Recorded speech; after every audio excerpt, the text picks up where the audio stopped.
Diamond, welcome to the podcast and congratulations. This is a big year for you. Yes, thank you. Number two, did you what was going through your mind on draft night? I mean, overall, emotionally wise, it was just really crazy, surreal, had butterflies, just happiness, a lot of love and joy from the family, from the people around me as well. So it was just a really good moment in my life. And obviously, sitting at the table was just so much nerves. Absolutely. And you had your family there, which I'm sure was helpful. Was that helpful to calm the nerves or did it exasperate them? I think it helped. I mean, I was with the people who were there for me from the beginning, so it was just really cool. I just remember when before my name was about to call and Minnesota was on the clock, I my sister was in the standing room area, but she was like basically sitting with me. And I remember I turned to my sisters, I was like, I'm nervous. And they were like, we know. Oh my It was gosh. definitely crazy. But yeah, just having that moment with them was extremely meaningful. When you found out Minnesota, like the reputation they have. So what was going through your mind when you learned that you're going to go play where some of the greatest players have played? Yeah, no, I thought it was really cool. I mean, literally when we're working out now, I see Sylvia Fowles and it's just so normal. And she acts so normal. I'm like, no, you're Sylvia Fowles. Like I idolize you guys. Like it's so crazy. But honestly, the history speaks for itself. And I'm just happy to be a part of the new history. Mhm. And I think learning the coach itself, I'm going to learn a lot from her. So I knew coming here would be a great experience for me to develop as a player because I'm going to get pushed and it's going to be really hard and it's going to be fun at the same time. So I just think for development wise and for experiences, this was the best team for me. So I'm actually extremely grateful to be drafted here. It's such a unique opportunity coming in this year to this franchise because it's like you said, the start of a new era almost. Like the legacy will always be there. But the first season without Sylvia, without Maya, there's an opportunity here for you to come in immediately and make an impact. So how will you do that? What are you focused on with training camp around the corner? Yeah, I'm just focused taking it day by day. I mean, and just learning from the people who are in front of me right now. So the vets are doing a really good job of just learning the plays and making sure I understand things, ask a lot of questions and stuff like that. So making sure that I feel comfortable. And that's the one thing I'm going to try to do is just make sure I feel comfortable and be comfortable being uncomfortable too, because I'm such in a new environment and stuff like that. But yeah, I'm just enjoying it day by day and I'm just going to tackle it day by day as well. So all of this screams to me work Yeah. ethic, which I know is something that so many of your coaches have mentioned before. And it's something that you have this confidence when you play, but you also have this extreme desire to get better. So how do you balance the two of those to be successful and to not let the confidence get too high and the drive to improve get you low? Well, I just always think for me, the reason why I have so much confidence is because of my preparation. So I know if I continue to prepare myself in the ways to be confident, then they go hand in hand. When I don't feel prepared, that's when confidence gets a little iffy. So just making sure I stay prepared and getting my reps in and like you said, develop because there's going to be some times where I'm like, what the hell?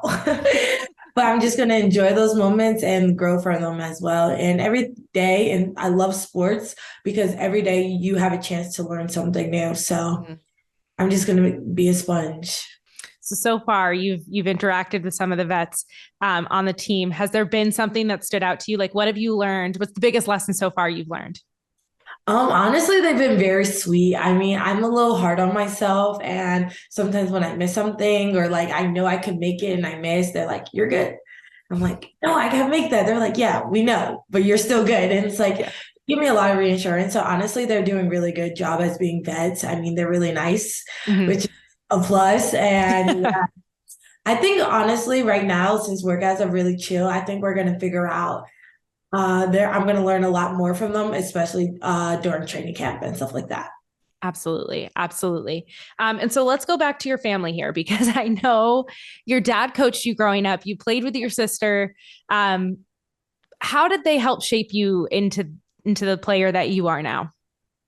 Um, I think they just taught me to be competitive. I Mhm. mean, I was on the team with my sister and we were battling. It's just that like nobody wanted to be in last place in the sense of the family. So I think we just constantly battled each other. And Mhm. my dad was just a great mentor for like all my siblings, just because he taught us from the very beginning what it means to have a basketball in our hands. And I Mhm. think from his passion kind of grew on all of us. And that's why we're a family dynamic is all sports just because of my dad. Mhm. And so do you guys, when you're home, do you guys play one-on-one and Yeah. go at it? Honestly, one of my sisters has a kid, and then my other one lives in New York. So the one-on-ones have died down. Me and my brother will still constantly play, of course, but like I'm waiting to get all of us back in there and play one-on-one. It's so much fun when it's all of us. But right now, I just been playing my little brother. But yeah, it's still very competitive.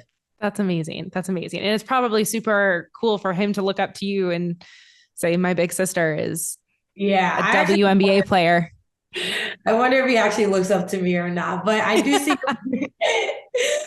No, but I do see him wearing my I just recently packed all my stuff back from Maryland and is in my parents' house now and I see him using some of my old shoes. So I think that's kind of cool. I'm like, oh, he does care and he does love me. The guys sometimes have a different way of showing it, right? Yeah, and he's definitely showing it by digging in my stuff to steal my goodies. Hey, whatever it takes, you'll Yeah, take what I'm you not can mad at it. get. So when you look ahead to this season, and I know that playing in the W, um, well, I'm assuming I should let me back up a second. When did the playing in the W become a dream for you? I always thought about it and I always Mhm. was like, I want to play in a W, but I didn't know what it took. And I remember freshman year, I had an okay season and I watched some of my teammates go professional. I'm like, I think I could do this. Mhm. And I wanted to give myself a fair shot. So I told myself I was just going to work extremely hard.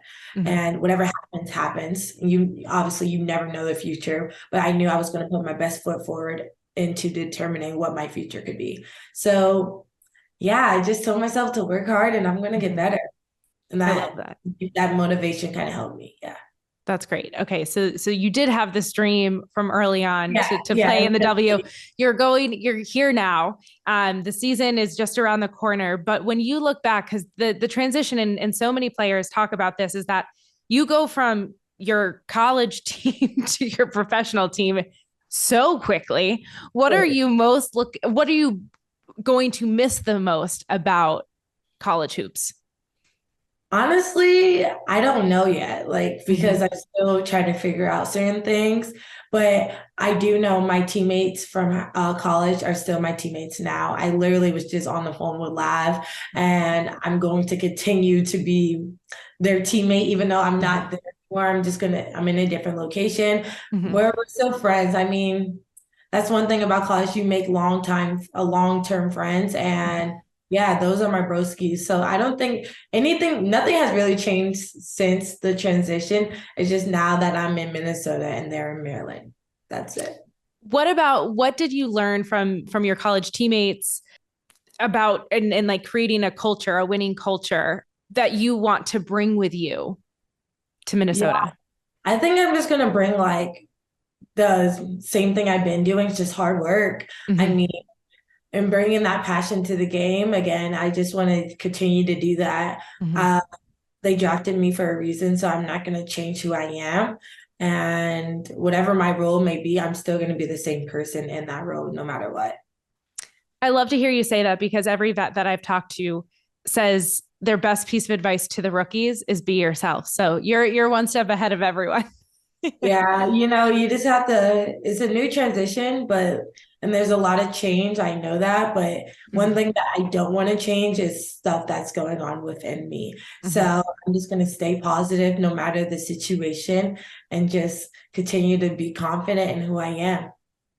And so you mentioned earlier preparation, and that helps give you the confidence that you need. So what does preparation look like for you? Is it physical, like physically and mentally? Are you one of the players who, like, the scouting report, you sit down and you're memorizing and you're studying? No. I'm more like, for preparation, obviously it depends on where you're at in the season, but right now, I guess it's preseason again, it's training camp. So training camp is really grueling. I heard it's day after day, like you're working out really hard for 2 to 3 hours a day, whatever the case may be. And yeah, it's physical, but that's extremely mental as well. I mean, what if you have a bad session? What are you going to do the next day?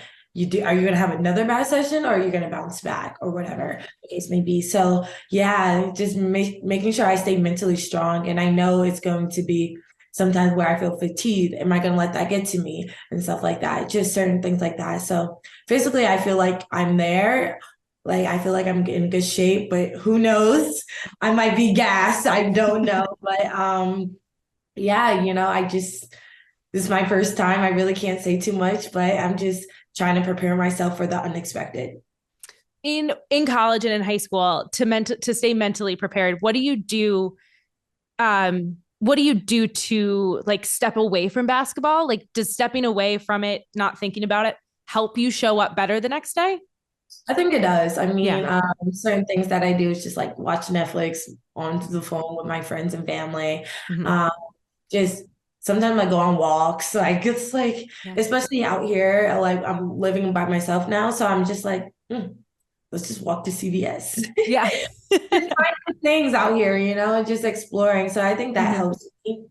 I like to do words of affirmations. I feel like that's extremely important to me. So I just love talking to myself and talking to myself in a positive way, no matter the situation. If I have a bad day, you're still a dog. Just certain things like that. Like words of affirmation are like, you're fearless. And honestly, I got these bracelets that really help me. The words of affirmation. I don't want to say too much because I'm not sponsored by them yet. So, but yeah, these bracelets are really helpful as well. And I do tattoos and stuff like that, or I write on my hand, just certain things to keep me motivated, keep me loving and stuff like that. Where did you learn that? Did you see someone doing it? Honestly, I learned that from my experience with my injury. I was just talking really bad to myself during that time. And I didn't give myself any credit for what I was going through. And like every time I play bad, I'm like, you suck. Like that's terrible. Like people are already thinking that. You don't want to put that in your own thoughts, you know what I'm saying? So that of me getting injured was definitely a learning curve on how to still be positive even when the situation isn't so positive. So, And is this injury that you're talking about your junior year at yeah, Maryland, and your fractured knee, right? yeah. That you played through, might I? Was that the first time that you had really experienced injury to that extreme? Yeah, so it was the first time, and first time I needed surgery too. So it was just a lot of first of unfortunate stuff, And I'm not gonna say I handled that situation the best because I don't think I did, but I didn't know any better. It's my first time, and nobody really tells you the keys to how to be successful after an injury. You just see some people just do it. You're like, wow, they tore their ACL and look at them. They just act like they didn't go through anything. But honestly, you don't know how everybody struggles, obviously, but it was a little hard for me, and I'm gonna admit that. But I definitely learned a lot from that transition, and I'm happy I did. You're so right. Like, no one tells you, like, this is how to Yeah. successfully get I injured wish and there come was a back. guidebook, honestly, but even that guidebook would be totally wrong because it varies from different person. And like sometimes injuries hurt people more. Like it hurts and they feel it. Some people get injured and they're like, it's okay, I'll be back. And other people are like down bad for months. So it just depends. And I think the way that you came back from that for your senior year, and I think even having that experience, I'm sure will help you now, right? Because there is some, not that, knock on wood and that we want a healthy everything, but if there's experience and something wisdom comes with experience, right? And so, you came back from that, you learned lessons, you words of affirmation are a positive. How do you define yourself outside of basketball? Like who is Diamond the human? I think Diamond is very funny, very outgoing, very loving, easy to talk to, and someone who just tries to be there, present, like just tries to be there. Mhm. And yeah, I just feel like I just try to be that person that if you ever need to talk to, I'm there. Mostly in person. Like I just try to be present in real life. And stay off social media, which is good and bad nowadays. But yeah, I just try to stay true to myself and like just very loving. That's amazing. That's amazing. Talking about social media and college hoops, what's your take on the on NIL? Is it a Oh, positive? yes, absolutely. If you can make money off your likeness, why not? I mean, these universities have been making money off athletes for years. So the fact that we're just getting what the percentage back is so amazing. It's really good. Mhm. And make cash while you're in college. Yeah. That's Talk to me about how young girls look up to you and they say, I want to be like you, Diamond. They say, I watch you and go home and practice. Do you recognize your role? I mean, I'm sorry. Do you recognize your role as a role model for them? I definitely recognized it. Like when I went to like basketball games and after the basketball games, little girls are literally screaming and stuff like that. But yeah, to say that a little girl is literally saying, I want to be the next diamond is really crazy. I mean, obviously, I don't think that day to day, but I just like, I guess that's my goal in life is to impact the next generation. So to be better than me or to do something better than what anybody has done yet. So if you can continue to inspire the next generation, I think that's the goal. If they were to ask you what is one thing that they can do to emulate you, so one thing that they could do, whether they're in middle school or high school, to help their basketball career, what would you tell them? I would tell them to be themselves because I am Diamond Miller, right? But you are dot dot dot, whatever the case may be. I don't want you to be me. Like I yes, take some of my moves, take some of my skills, but you are unique, so be unique. Like don't be me, be better than me, or be you. Just you're on this world, you're in this world for a reason, for a purpose. You have different talents than I do. So show it and shine by who you are and not by what someone else is. Be yourself. What would you tell 10-year-old Diamond? I would tell 10-year-old Diamond that you are amazing. You've gone through a lot of stuff that you didn't expect, but as 10-year-old, when you're 10, you're just mad that you have to do homework. Yeah. And when you're in college, you're gonna go through a lot of stuff, but you get through it Mhm. and live to have your dream job. So it all works out in the end. Who are you going to text? So, first game of the season, you're back in the locker room. Who is the first person that you're going to text?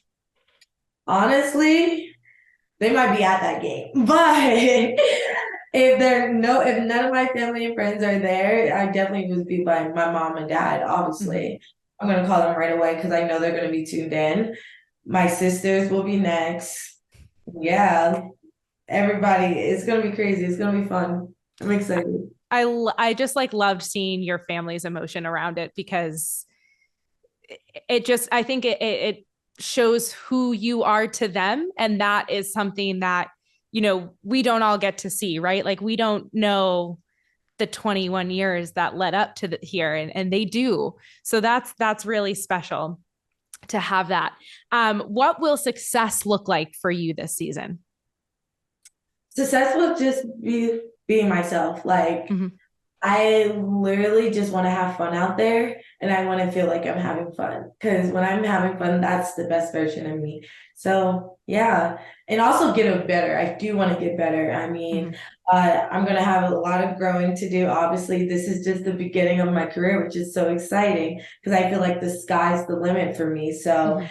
the starting ground, and I just want to keep developing and growing to the best player I could possibly be. So, I'm really excited, honestly.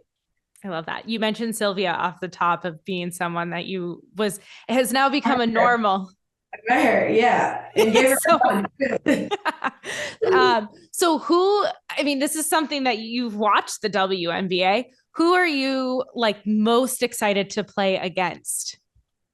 I think like the Liberty, just to see Brianna Stewart, Mhm. JJ and Sabrina on one team, and I'm like, we gotta beat these girls. This should be really fun. I'm definitely really excited though. I mean, they're really talented, so it should be a lot of fun.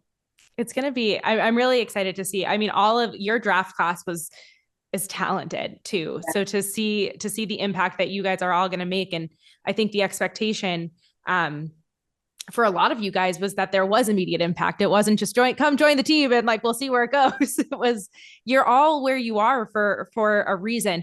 Does pressure get to you or do you use that as fuel? I mean, we're rookies. Like, I don't think we have the pressure. Like, we just have to go out and have fun. I feel like the vets have more of the pressure because they've been there the longer Mhm. time. They know the game. We are just kids in a candy shop right now. So Yeah. I don't think there is any pressure. You just have to go out there and have fun. So my final question for you, Diamond, is that you kind of mentioned this earlier, but I ask everyone on days that are tough, what's your mantra to get you through? Uh, Words of affirmation and just remember that it doesn't rain forever. Amazing. Well, Diamond, congratulations on being drafted, on being a WNBA player. Good luck this season. We're excited to watch you, and I appreciate you taking the time today. Thank you.